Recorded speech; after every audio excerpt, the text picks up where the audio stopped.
कल आपने बताया पात्र वह अच्छा है जो परतंत्रता से स्वतंत्रता की ओर जाए, जहां लेखक पात्र को स्वतंत्र कर दे। परंतु यह समझ नहीं आ रहा कि कहानी तो व्यक्ति के विचार हैं, इसमें पात्र भी उसके विचार हैं, वह स्वतंत्र कैसे होंगे। स्वतंत्र का मतलब सिर्फ यह है कि अगर पात्र जो कहानी में स्थितियां हैं, परिस्थितियां हैं,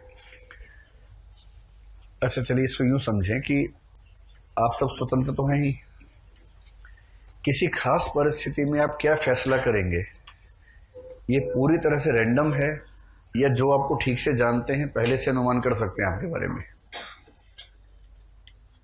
नहीं समझ में आया? अच्छा चलिए फिर और सिंपल कर लेते हैं। आप अपनी मम्मी को ठीक से जानते ही होंगे, ठीक है, बचपन से परिचित हैं उनसे। मान लीजिए कि रात को सब लोग सो गए, आप भी घर पे हैं, सोए हुए हैं।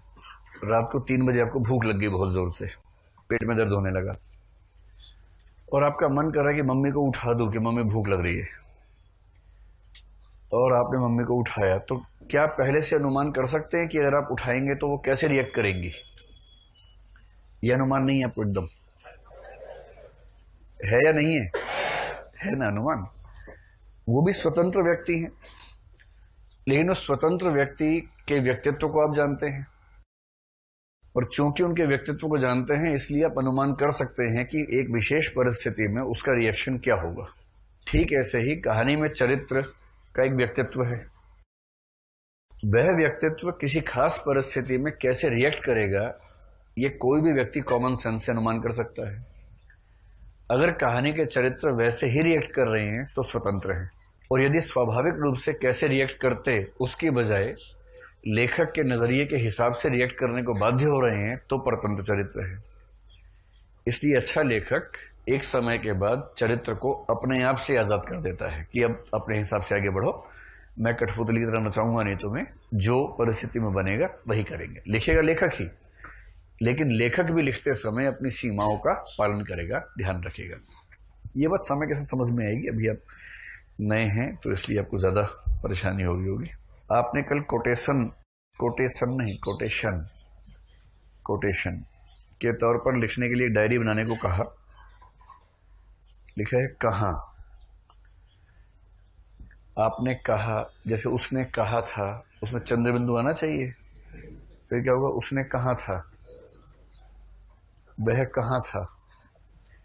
तो ध्यान रखिए, अब हिंदी साहित्य के विद्यार्थी हैं तो अशुद्धियां नहीं करनी है, परंतु इस क्षेत्र में हमारी समझ पर्याप्त नहीं है। आपसे विनती है कि कहानी पढ़ाते समय कहानियों से कुछ कोटेशन बताकर गाइड करे, ताकि इसे आधार बनाकर आगे की समझ हम विकसित कर सके।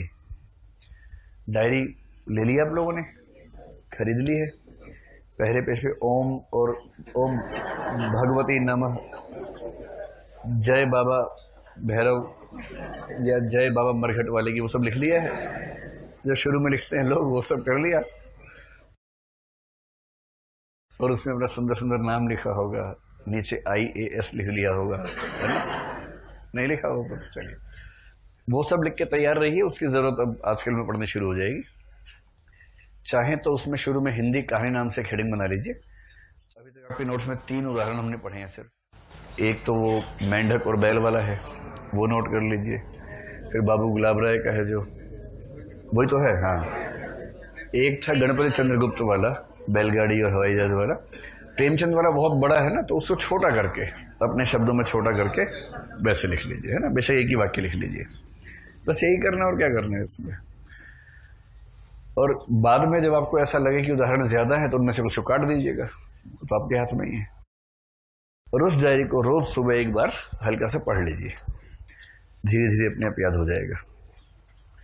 विधा और शैली में सब्जेक्टिविटी और ऑब्जेक्टिविटी के अंतर को दोबारा बता दीजिए। देखिए, ऑब्जेक्टिव वो है जो मैं अपनी इच्छा से तय नहीं करता हूं, सब्जेक्टिव वो है जो मैं अपनी इच्छा से तय करता हूं, ठीक है, जो मेरे अनुमान से, मेरी राय से, मेरी समझ से होता है।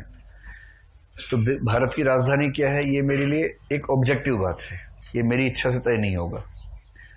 पर अगले इलेक्शन में किसको प्रधानमंत्री बनना चाहिए ये मेरी इच्छा से तय होगा। वो बनेगा या नहीं मुझे नहीं पता, पर चाहिए का मामला मेरी इच्छा से होगा कि भाई मैं तो इसको मानता हूं कि इसको बनना चाहिए, अब जिसको मानते हैं मानते रहिए, मुझे फर्क नहीं पड़ता।